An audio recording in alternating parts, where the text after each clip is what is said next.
Well, good morning. I'm Martin Tyner, and welcome to our Crittter VLOGMAS. And of course, our wildlife ambassador Helen is here to hang out with us. Let me move this down a little bit so you can see a little bit more of her. You don't need to see me as much as you need to see her. There we go.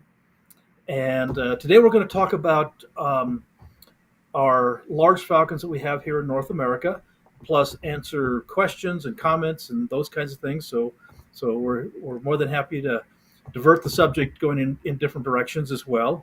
But Helen is the Anatum peregrine. This Hang on is a second, Martin. We've already got people commenting in that we got to say hi to. Okay. Okay. We have RN wishing you and yours a peaceful and happy holiday season. Oh, well, thank you. And you have a wonderful holiday season as well.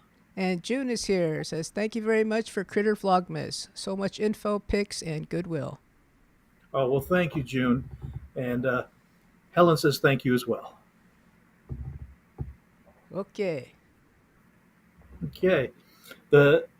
We have three large falcons in North America, and I have two of them with me today. The largest one is called a gyr falcon, GYR, and it's an Arctic bird. It's found in Canada and Alaska, and Iceland and Greenland, and basically very, very northern hemisphere is where the gyr comes from. It is the largest falcon that we have in North America, and they do not come this far south. The gyr falcon, on a really, really, really horribly severe winter, has been seen occasionally at the very north end, the northern Utah-Idaho border. So they don't come this far south. The peregrine falcon is the best known of all of them because this was the endangered species that in the late 1960s, there was only thought to be about 4 dozen pairs of Anatum falcons left in North America. And because of the dedication from people who love peregrine falcons, and there's no one that loves the peregrine falcon more than falconers, and the resources that falconers put into this, created breeding projects. We have raised, since the early 70s, tens of thousands of peregrines and released them back to the wild. The peregrine falcon is now off the endangered species list. Now, let me qualify that for you. This was the endangered species. This is the Anatum peregrine. Now we have three peregrine subspecies in North America. We have the Anatum, the tundra, and the peels. And the tundra is a little bit more eastern, and the peels peregrine comes off the Aleutian Islands up in northwestern Alaska. And so we have three different subspecies of peregrines. Now the peregrine is pretty much the world falcon because we have peregrine subspecies found all over the world, in every continent but Antarctica. And so if you're in Europe, they have peregrines. If you're in Africa, they have peregrines. If you're in South America, they have peregrines.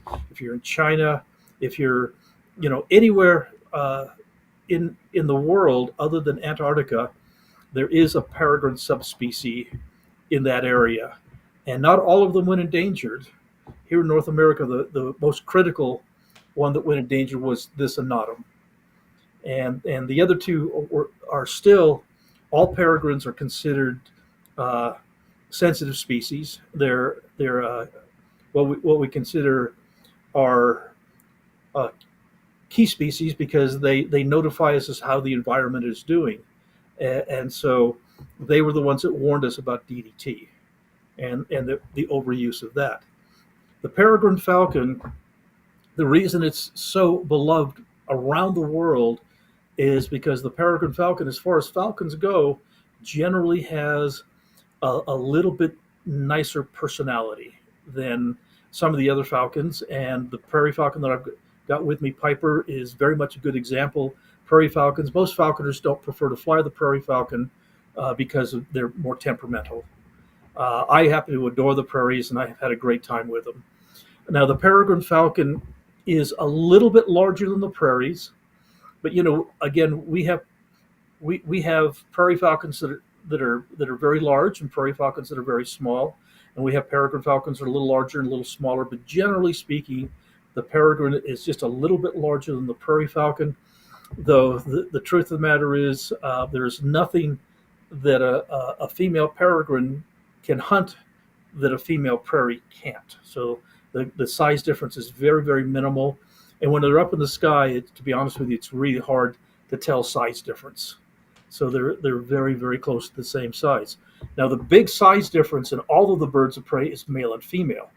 Now Helen here, this is a female, and this is a very normal size non female peregrine. It's a good large falcon, and Piper, my prairie falcon that I have here today, is a male, and you'll see a significant size difference.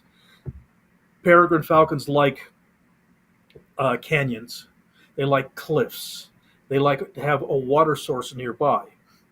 So these guys really love here in Utah. They love Zion's National Park and Bryce Canyon and San Rafael Swell and Lake Powell and any place that there is water available and very, very large cliffs is peregrine habitat. And the prairie falcons choose a completely different environment. And so they're built very differently. Now they say the peregrine falcon is the fastest animal that's ever lived on the planet. They can dive a terminal velocity dive that can exceed 200 miles an hour. And the truth of the matter is, an equivalent prairie falcon, big female prairie falcon, can certainly perform that high speed dive very much like a peregrine, and so can a gyr falcon. And so I always tell people it's not that the peregrine is the fastest animal on the planet, the large falcon is. And so all of the large falcons that are built exactly like this will have a very similar terminal velocity dive. So they're built quite a bit different. As you see with Helen here, she's got those beautiful black eyes. All falcons do, and so when I bring Piper out, you'll see he has beautiful black eyes. The peregrine falcon on the back as an adult is kind of a bluish black on the adult, and on the front, there are kind of very fine horizontal bars, dark bars going across her breasts. The prairie falcon is again, we'll show the prairie, that's very different in its marking, so they're actually quite easy to identify the differences between a peregrine and a prairie. Does anybody have questions, DG? Actually, I have a question. You talked about how Piper was super good with almost anybody. Why is it, do you think, that Piper is better people than Helen is? Well, it has to do with individuals. They're just like us humans. There are people that are very sociable, social butterflies that can walk into a room and adapt to whatever kind of a crowd, and everybody likes them, and they're really wonderful. But there are other people that can't, and that just their temperament and their personalities and stuff just don't lend themselves, and they're far more comfortable being, by themselves. And so even though we can say generally speaking the peregrine has a more stable disposition than a prairie falcon, doesn't mean that a really, really good prairie falcon can't have a really amazing and stable personality, because Piper does. But Piper is more the exception than the rule. Uh, Helen is really normal as far as the peregrines that I've had. As far as personality wise, they're relatively quiet and relatively mild mannered and those kinds of things. But there again, I've had both peregrines and prairies that were incredibly vocal and hard to deal with. In fact, her sister was very hard to deal with, but that had more to do with how she was raised and handled as a young falcon, more so than anything genetic. Helen has some really bad genetics, and basically, she was hatched almost blind, and she has the talons are supposed to turn down on her feet, but if you look at this one right here, this toe, the talon turns up, and so that's worthless. And she's got some feathers that are out of alignment. And these are all genetic issues which would make her very, very unsuccessful as a hunting bird. And so with Helen, the breeder called me up and basically asked me, he says, do I need another falcon for my educational programs? And I says, no, I really don't. And he says, okay, well, we'll just have to euthanize her. And I said, bring her over. And so he brought Helen over to me, and like I said, she's a nice animal. She puts up with me very nicely, but because of her blindness, she can't see people very well. And so when she hears, especially here at my home, and she hears, she's out in the weathering yard sitting on a perch, and she hears strange voices, she gets upset because she can't see the people, and she doesn't know how close they are. And so, I have to go out and say, oh, Helen, I'm here. It's okay. And then she'll settle right down going, oh, as long as my human is here, I feel comfortable and safe. And so then she'll settle right down. And so for strangers to handle her, she has to know who you are. And so she's because of her bad vision, she's insecure about strangers. But I have had my volunteers, and we need to do a lot more of it, starting to handle her so that she can get used to being handled by more people.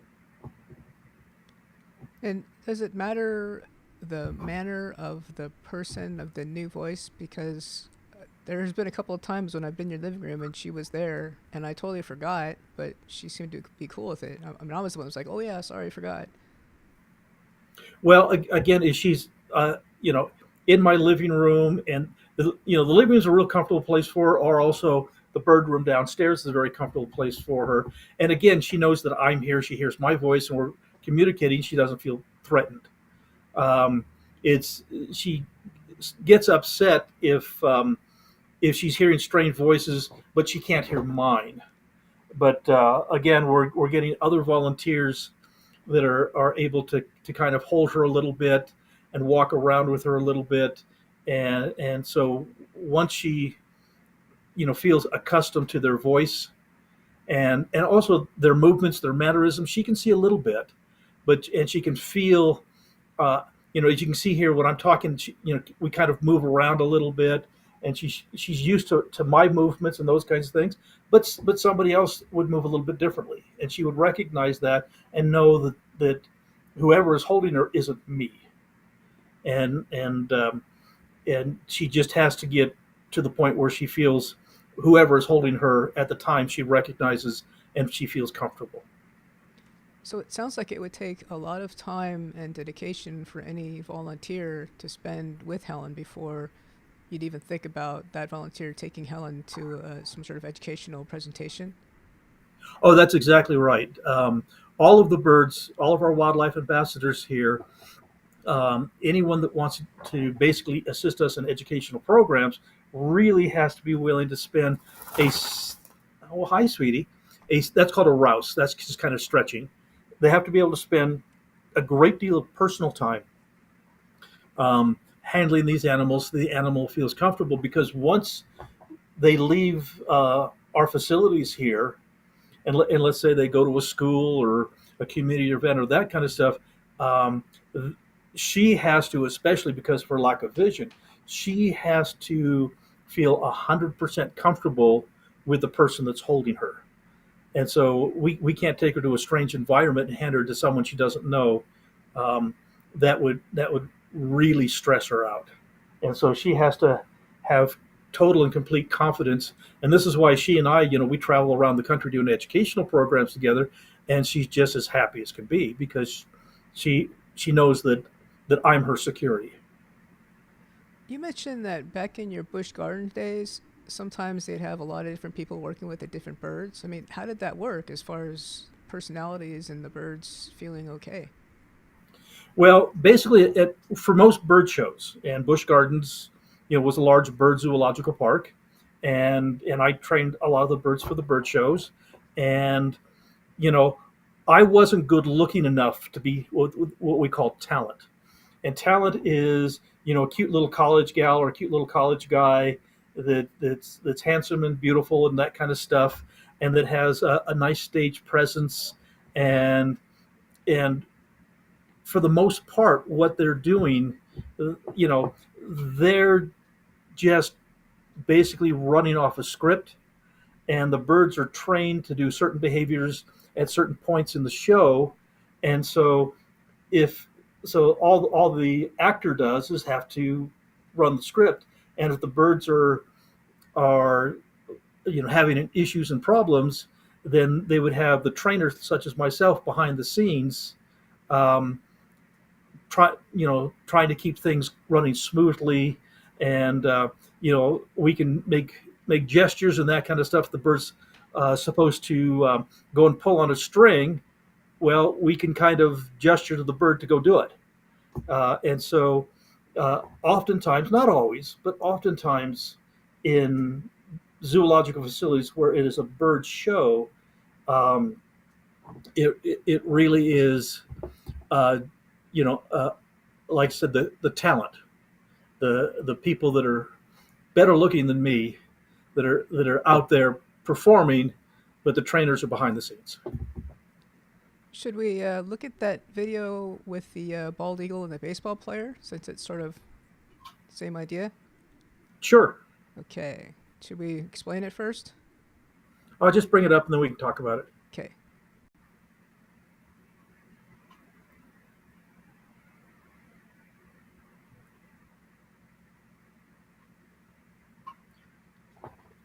Okay, and what you've just seen, here comes the trainer.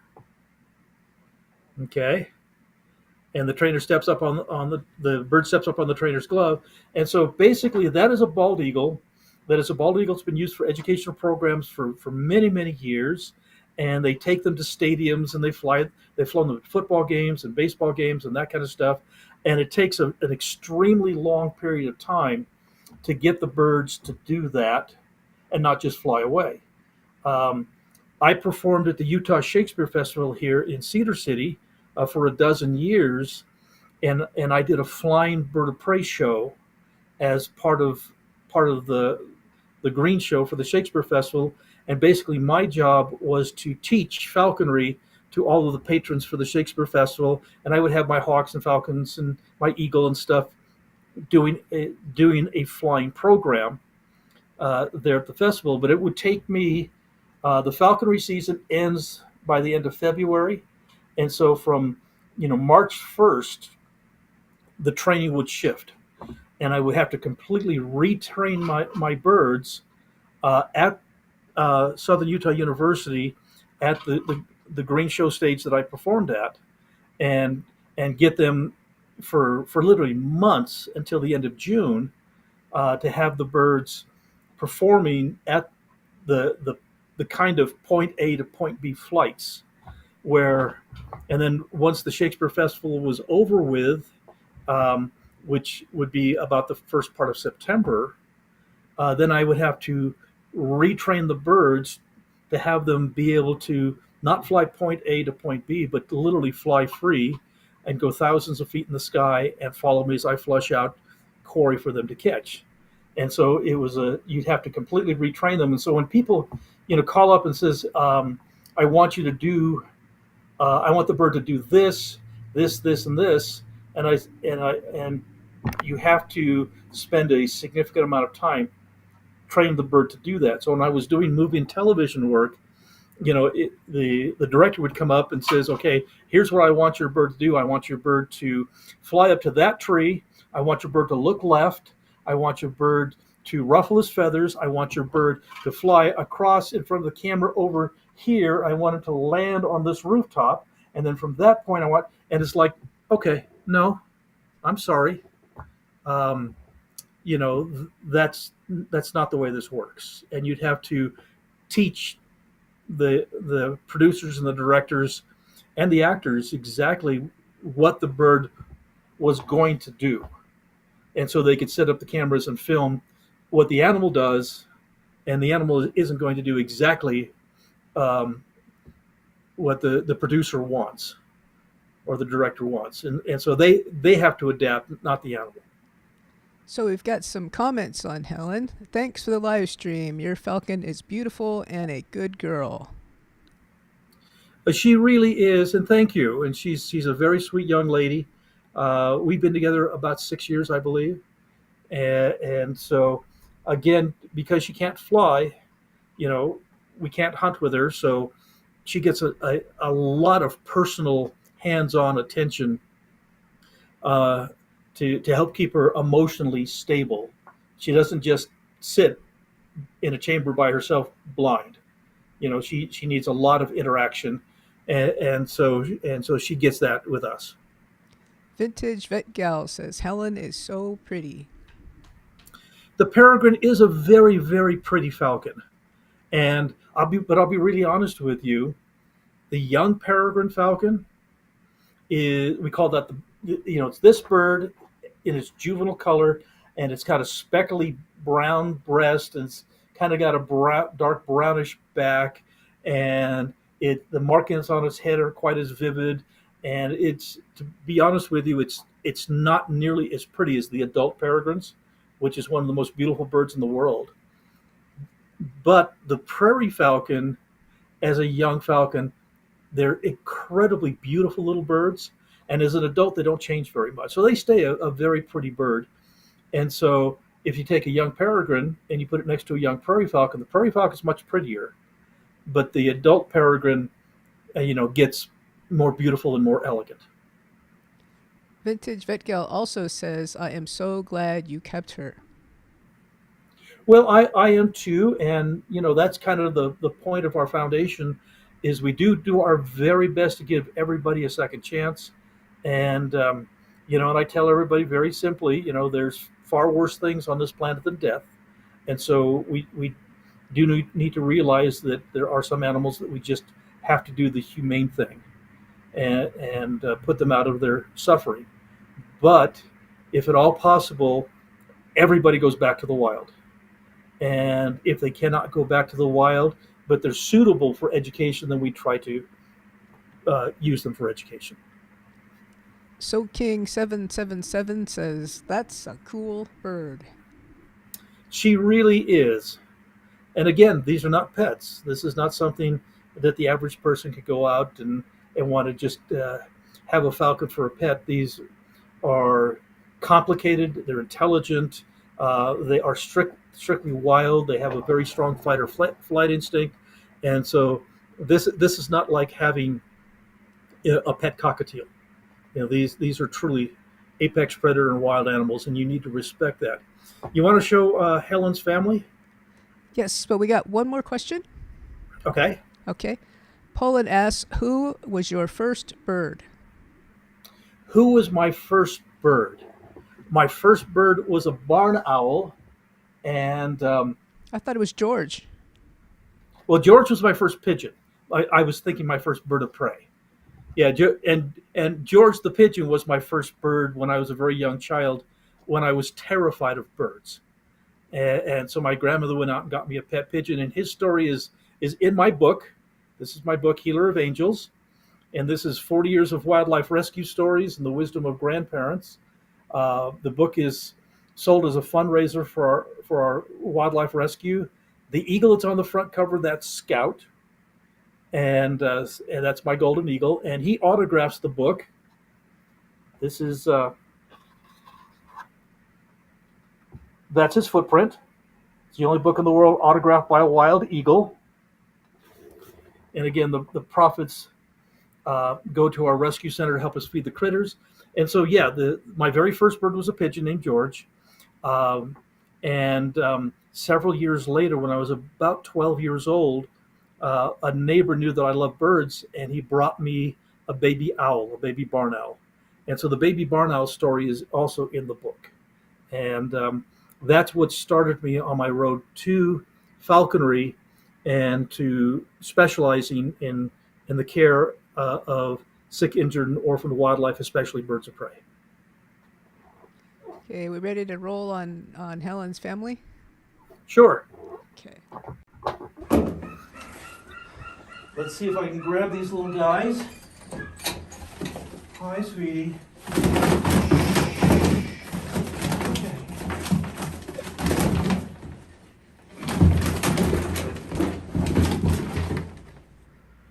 Okay, this is our peregrine falcon. This is her mom. doing, baby? And You don't remember what her name is, do you? I don't. And let me, while we've got her here, Trim her nails. just a little bit. Do you need help? I can help. She bites, Sue. I won't help.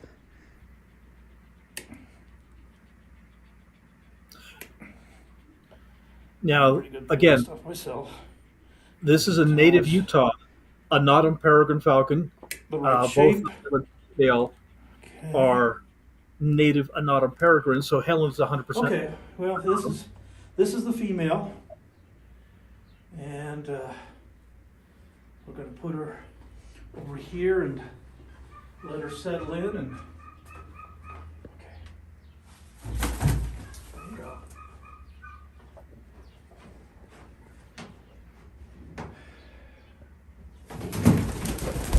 Oh, baby. Now it's the male's turn. Get this little male. Hi, baby.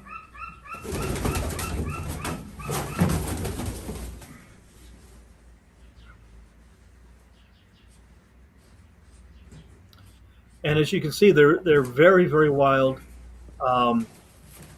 These Hi. birds were not handled appropriately. Were not flown by a falconer. He's They have no quite a bit socialization. smaller than the female. They This are is just normal in- wild, completely and totally wild birds, and they're actually quite old. As a pair goes, I think these were at this time they were 9 years old.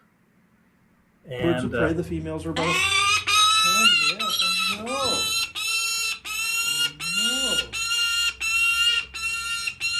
Let's see what your feet look like, huh?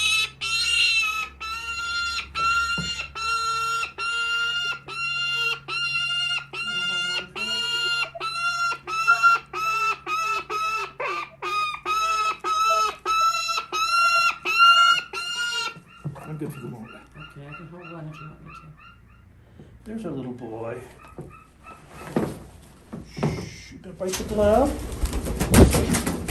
Okay. Anyway, this is the little male. These are Nottingham Peregrines. And like I said, this is Helen's daddy. He's very upset. Okay. Okay. Do you want to pause before we go to the third one? sure, some of the things that people don't need to realize is yes, these were peregrine falcons. These were put into a breeding project. They were owned by other falconers. This particular pair of birds, the problem with captive breeding that happens so often is if you have someone that doesn't handle the bird properly, and the bird ends up to be a complete and total emotional disaster. The falconer doesn't like it, and so the only recourse is to see if they can give it to someone with a breeding project, because they've kind of messed up and the bird is not usable for falconry. And if you give it to somebody else, it's just passing along a lot of problems along those lines. And so if you can put them in a chamber where they can just live together and have a nest box and raise babies, because as these guys are, they're not usable for education because they're too stressed. And so, like I said, if they can't be used for education and they can't be returned to the wild, we have to euthanize them. The only other exception is if we can place them as breeders in a captive breeding program. And so that's what happened to these guys. And go ahead and let's bring out Helen's sister. Come on out. Hi. There's my girl. Hi. Tip, tip, tip, tip, tip. Hi. I'm sorry. I am so sorry, sweetie. Says, I don't know what's going on here. And this is basically a very aggressive posture. She's afraid, and they have what they call a fight or flight instinct. And so right now she's being very, very, very, very defensive. And so what we have there is, again, that was Helen's sister. Um, Helen's a couple of years older from a different year nest, but that was Helen's sister. And the way I ended up with these birds, just so that you understand, is the breeder of Helen, the one that called me and said, "Do I need another bird for our educational programs?" And that she was mostly blind and could not be used for falconry, and would have to euthanize if he couldn't place her into education. Well, that same individual, I mean, he was a very nice guy. Don't get me wrong. He's a friend of mine. But what happened was he had that pair that was untouched. They couldn't be used for anything except breeding, and they did lay eggs and raise babies, which is good. So they have a purpose. And but that female, and that was the last female uh, from when he had the breeding project, and that was one that had hatched. Helen's sister hatched, and it was shipped off to a falconer across the country who made a huge numbers of mistakes with her, and she got to the point where she couldn't be handled. Um, she couldn't be flown, she couldn't be touched. She was wild and completely unresponsive. And see, I didn't know that the breeder had that falcon. And the way I ended up with those three birds is the breeder's wife called me on the phone and says, "Hey, Martin, um, her husband had gotten, I believe, it was some kind of a brain disease, and he's in the hospital. And he's going to be in the hospital for quite a long time, and he cannot take care of the breeding project anymore. And could I help her find homes for the pair that she only told me about the pair, and so I agreed that I would go to their home here in southern Utah, get the pair, bring them to my rescue center, get them settled in, and then I would try to find a captive breeder, someone who's licensed, to take that pair because they have raised young, and so um, in the process of doing that, when I went to get the pair, there was the third one, and the third one, so I basically caught it up and brought it here to the rescue center, and and I asked the wife about it, and basically that bird was shipped out to a falconer a few years earlier. The falconer was completely unsuccessful. The falconer didn't want the bird anymore, so they shipped the bird back to the breeder, and the breeder says, "Well, we'll just go ahead and keep her and use her for captive breeding, see if we can find a male that will be compatible with her." But because of his illness, and he was no longer able to handle the birds, that was done. And so, she had sat in a chamber for years. She's never flown successfully at all. And so I decided that, I felt really, really bad. Helen can't be flown because of her blindness, but I felt really, really bad for Helen's sister. And so I decided, okay, I'm going to take her in, and I'm going to start her into a falconry program. Let's get her exercise. Let's get her flying. Let's get her hunting, and see if we can get her flying well enough that and she would be, calm enough and gentle enough that she would make a good falconer bird, and that we could pass her along as a good falconry bird and not one that's got huge problems. Unbeknownst to me, her mental state was incredibly severe, and so she had a lot of horrible bad habits. She had a lot of issues with training, and she had gotten an illness called aspergillosis in captivity, which is a respiratory illness, and it can be quite fatal to birds of prey. she got through the aspergillosis, but it damaged her lungs, and so she couldn't fly well enough.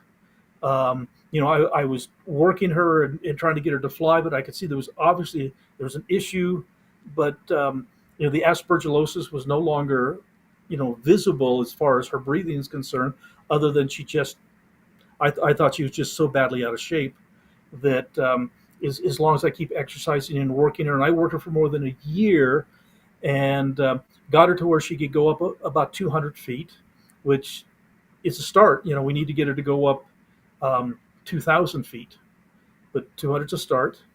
And then all of a sudden she started going back downhill. Her fitness level, and she was having respiratory problems, and the aspergillosis came back. And we ended up losing her because of the aspergillosis that she had contracted a few years earlier. And so we lost Helen's sister, and I felt really bad about that. But mostly I felt really bad that this would have been potentially such a wonderful bird.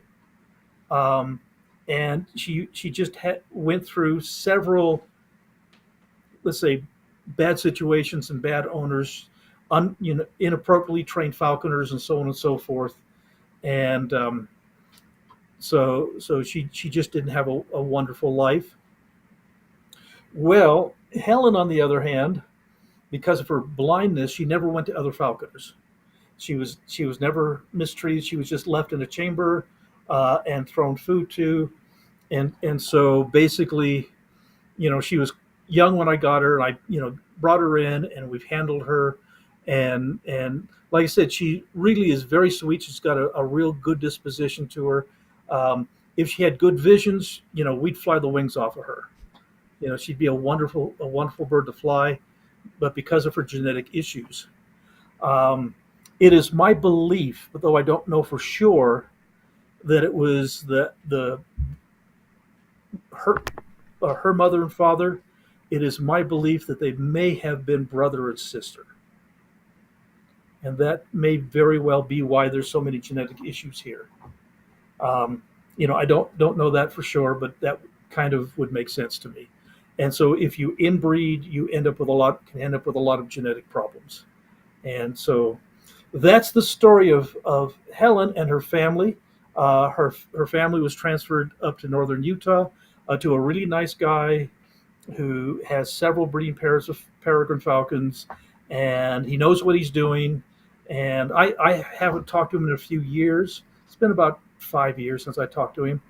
And so I'm not sure what the status of her parents are, but they did go to a good home, and I appreciate that. Well, shall we see our number 2 most viewed video and give you a chance to switch out Helen for Piper? Absolutely.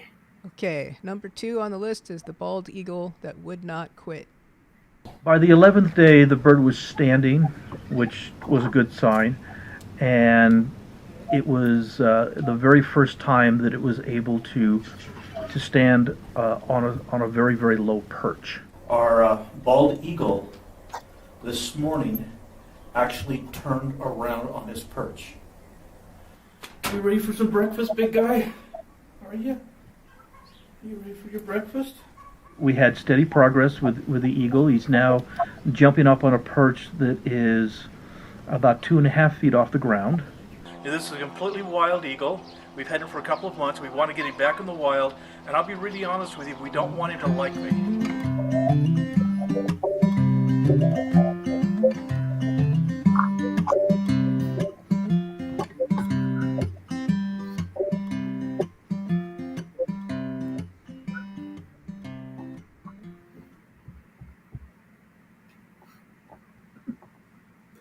Well, welcome back. That bald eagle, we call it the bald eagle that wouldn't quit. And I actually, if you go to our website, to our photography section, we have a picture of that bald eagle headshot that's very, very popular. And again, we sell those as a fundraiser. And that's the very same eagle that you just saw. That, there was very, very little faith that eagle would have survived, and it did. And we're so grateful that we were able to release him back to the wild. This is a prairie falcon. This is Piper. And as you see, looks very, very different than the peregrine.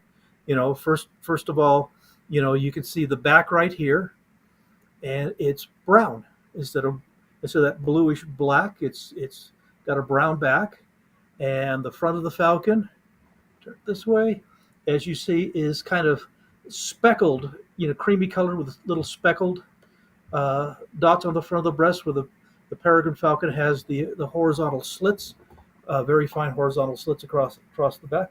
Hi, Piper. How's my baby? Um, Beautiful black eyes, just like the peregrine. It has the stripe that comes below the eye. The peregrine's very thick and actually covers the whole head, where the prairie falcon just has the classic falcon stripe below the eye. And if you notice, the peregrine's feet were yellow, and Piper's feet are right here. They're kind of a whitish blue, but it's a little. You can't see it on the camera at all, no matter how close I get to you. You can see maybe a tiny bit. You can see itty bitty little traces of some yellow just starting. And so what happens is, when these guys are young, their feet are a very pale whitish blue color, and then by the time it's a full year old, um, basically the feet turn yellow like the peregrines, and so there's just a very very tiny bit of yellow just starting to occur on the feet, because Piper here is about 6 months old, and so they're just starting to get their yellow color, and then around the eyes and on the skin on the nose, that will go yellow as well, instead of that light whitish blue color as well. And so they look very very different, and as you can see, Piper's a whole bunch smaller than Helen the peregrine, and it's not just because he's a prairie falcon, it's because he's a boy. And so this little guy flies at about 450 grams. The peregrine will fly at about 900 grams. And so they're, as far as weight's concerned, about twice the weight of this little prairie falcon for that big female peregrine. And so quite a bit smaller. Now I've had female prairie falcons fly in the 900-gram size as well. So a female prairie falcon can be very much the same size as the peregrine, but generally speaking, just a tiny bit smaller. And MV asks, do the wild birds retain their wildness even if they're in captivity or moved around from person to person? Well, basically, they always have their wild instincts. They always have a very strong fight or flight instinct, and so they're never pets. They're always wild animals, and that's the same with any wild animal. We've domesticated animals. Dogs are a great example. We've domesticated dogs, and we've bred out of the dogs that really strong fight or flight instinct, and so that they basically are comfortable in captivity. Because if they have a strong fight or flight instinct, that means that something they don't understand. If something goes bang, that fight or flight instinct basically says escape, and they try to run away. And if they can't run away because you've got a hold of them, then instinctively they could attack you. And it's not that they're attacking you because they're mean or vicious or anything else. They're attacking you because that flight or fight instinct has kicked in. And that's the same with why coyotes do not make good pets, because they have a very strong fight or flight instinct. And so over many generations, in domestic animals, we've bred that out of them, so they have a more stable personality. We had a comment. My pet kestrel was 3 years old and died during a beak trim at the vet's. Very sad. That is very, very sad, and unfortunately, most vets aren't really skilled in working with raptors, and I know lots and lots of people who have taken their birds to the vet to have the beak trimmed, called coping, because the beak will overgrow, and the talons basically trimmed. And you saw me do that with that adult pair of peregrines. That while I had it in my hands, I'd go ahead and trim the feet so that the nails weren't overgrowing, and so we could basically put it in a chamber and let it go for a long period of time. Um, a lot of vets are uncomfortable working with apex predators, and they will want to have them anesthetized, which basically put to sleep. And the gas that they use is incredibly hard on birds.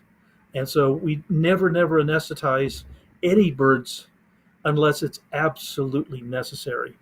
And if you handle these guys properly, and you can hood them, and it's called, we cast them, where we basically wrap them in a towel and hold them on a table, hold them comfortably with a hood over their heads. Then we can get in and trim the beaks so that the beak is the right size and length, and trim the toenails.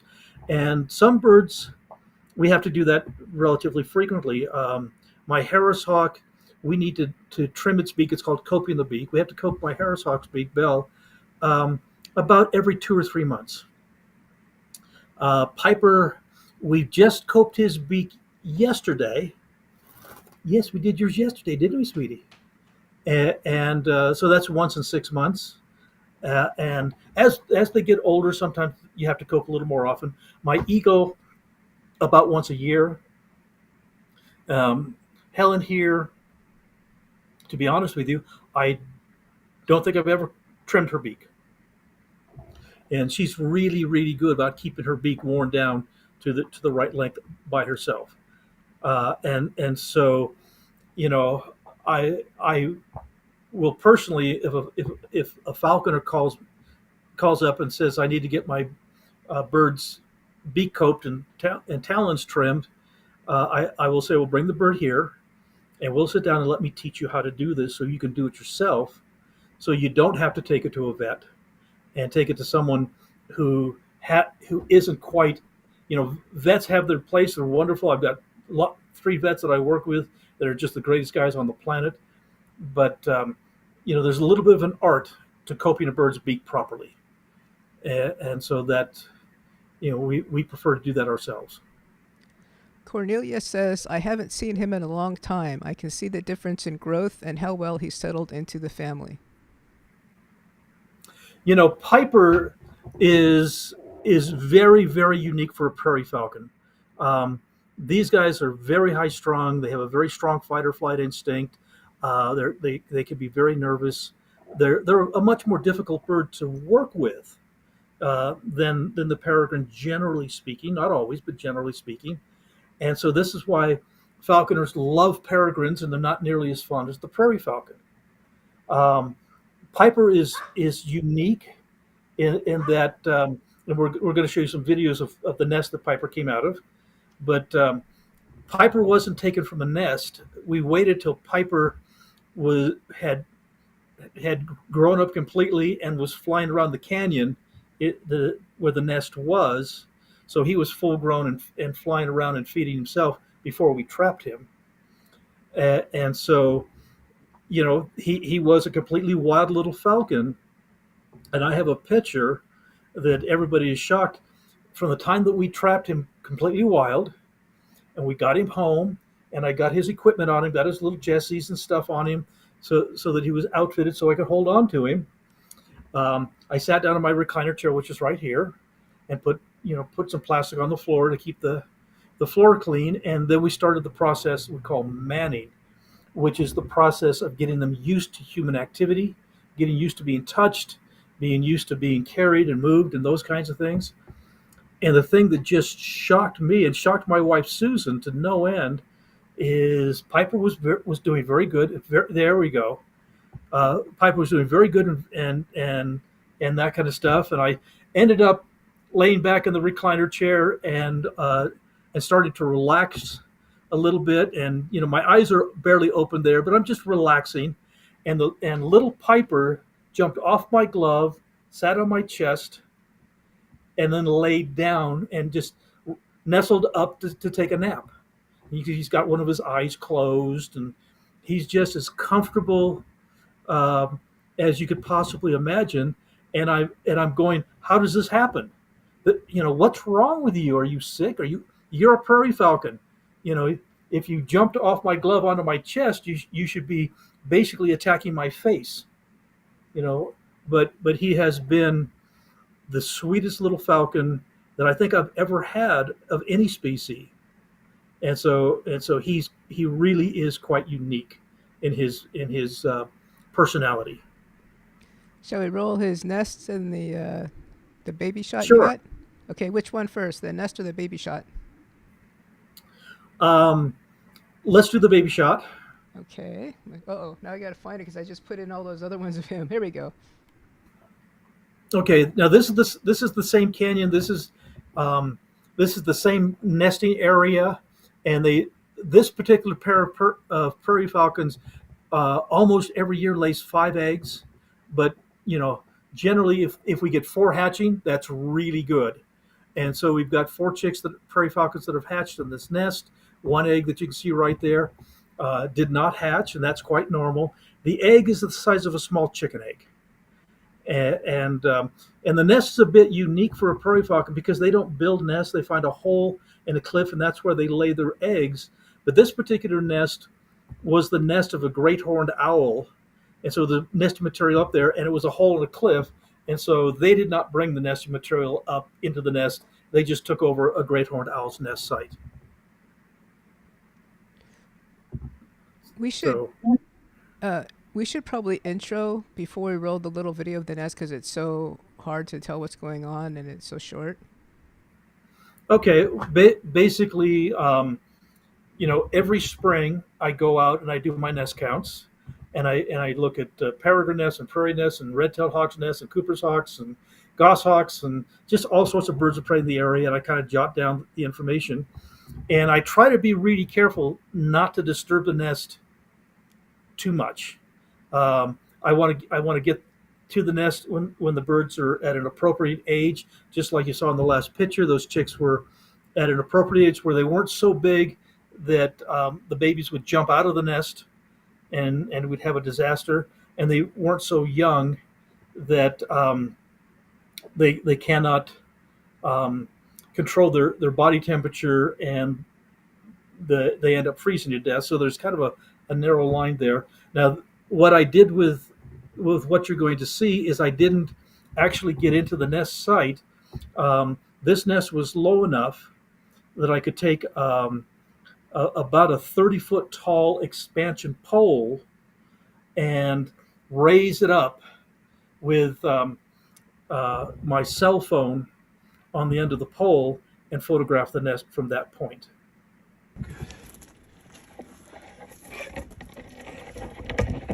They're raising the pole right now. And you can hear Mom. And again, there's the nest. They didn't bring that nesting material in. That was a great horned owl's nest. But we've got the 5 eggs.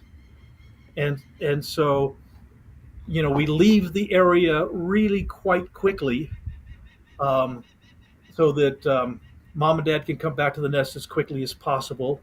But now on my logbook, I have the date and the time and that they're eggs, so I've got a good indication as to about when that will hatch.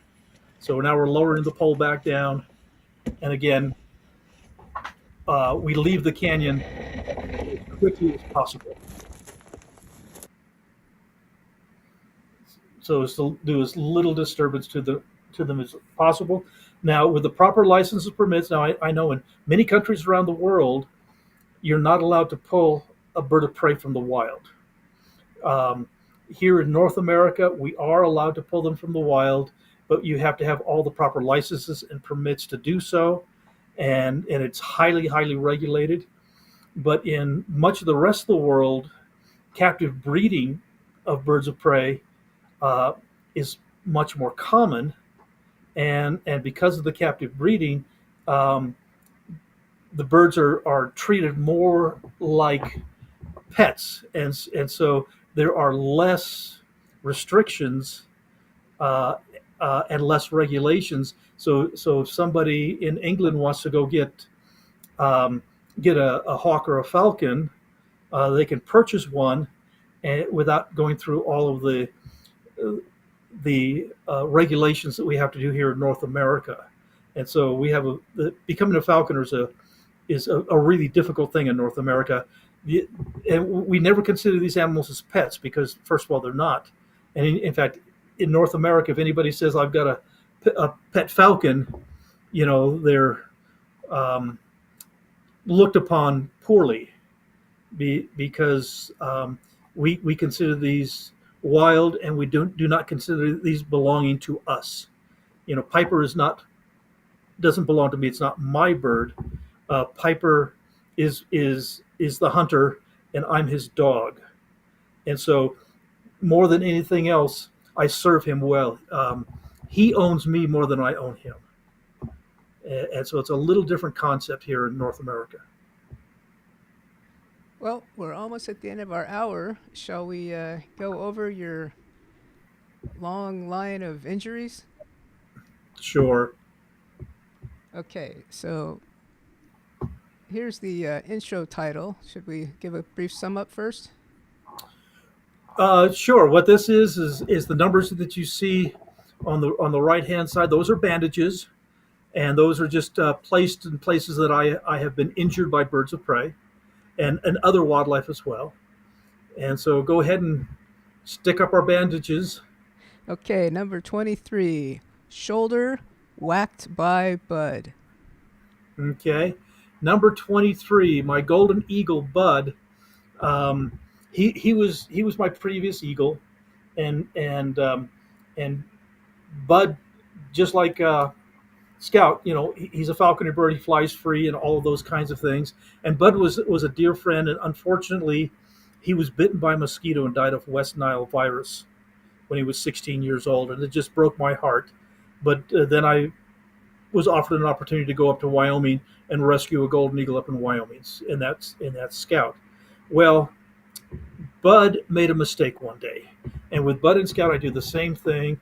I turn them loose. They soar the ledges north of town. They'll go up 1,000, 2,000 feet soaring those ledges. They'll fly with the wild eagles, and I always wonder, what they're talking about. To see my eagle fly with their friends, I can see my eagle looking at his buddies to say, "Watch this. I have a trained human.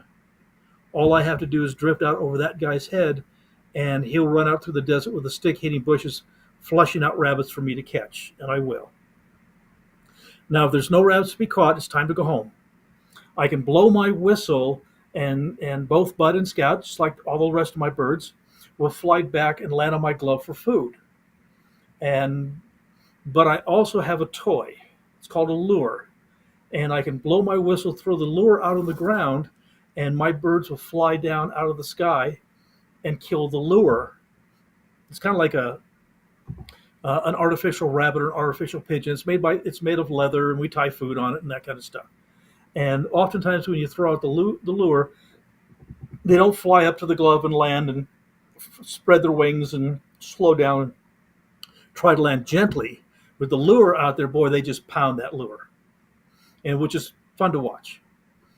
And so Bud made a mistake one day. He was thousands of feet in the sky. There were no rabbits to be found. It was time to go home. And so I blew my whistle and threw his toy out on the ground to watch my eagle come in. And he would come in at a beautiful dive, nearly vertical. He would travel at well over 100, about 130, 140 miles an hour, and he would kill the toy, which was fun. Instead of landing on my glove for food, he'd kill his toy. Well, he got a little confused. Like I said, threw out his toy, blew the whistle. He goes into this magnificent dive. But it became apparent very quickly, he wasn't coming down to kill his toy. He was coming for my arm. When I woke up, I was 6 feet back, laying face down in the dirt, with my eagle standing next to me, looking down at me to say, "Why are you laying there?"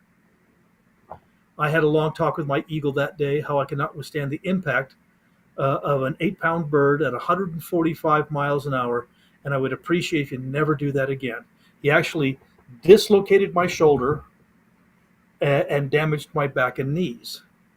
But that experience has given me knowledge. See, I have an absolute knowledge that I can guarantee none of you have.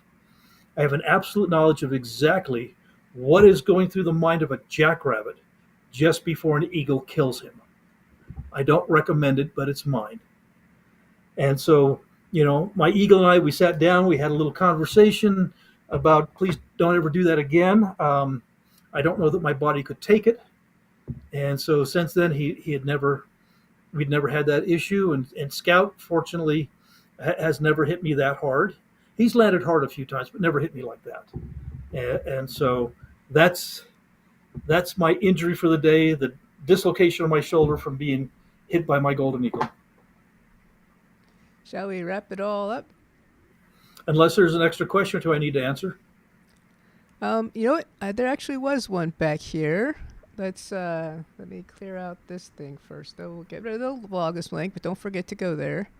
And we have one from M127 talking of non-wild animals. How is Cody and your new kitty cat? Both of them are doing fine. Cody.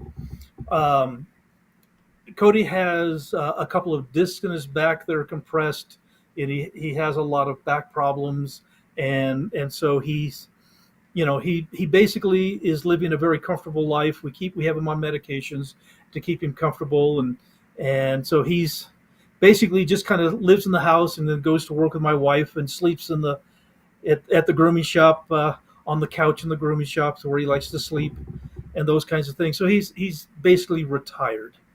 And he's not chasing frisbees anymore or all that kind of stuff.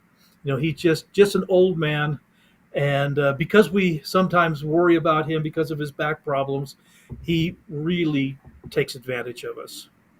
He has decided that if he pretends like he has a hard time jumping up on the bed, he knows that we'll feel sorry for him and we'll let him jump up on the bed, and he'll sleep between Susan and I. And he'll just kind of lay there and cuddle up, and I know he's faking it, but he's smart enough to know that we have soft hearts, and so more often than not, that big, huge standard poodle is basically cuddled up between Susan and I, just as happy as a clam. And the cat is named Autumn, our little kitten. Not a kitten anymore; she's about a year old now. And she's the kitty from hell, talking about fight or flight instinct and very instinctive. She's about the most feral cat we've ever had. She hides at different places around the house, but when Susan and I are home, she'll come out and basically she wants us to pet her, but when we start petting her, then she wants to fight, to start biting us, and then we stop petting her, and she looks at us like, "What? I was just playing." Strangers come in the house. There are times when she'll greet strangers. Other times she'll hide from them. So she's kind of an independent little thing, but we love her, and she adds a lot of personality to the house. So they're doing fine. Well, we've got one more day. One more day. And I want you guys to have a great holiday season. And tomorrow's going to be our last Vlogmas before Christmas Eve. And so please come back tomorrow and we'll visit a little more. I think we're bringing Scout back for his last live visit for this series. And so you guys be safe and enjoy the holidays.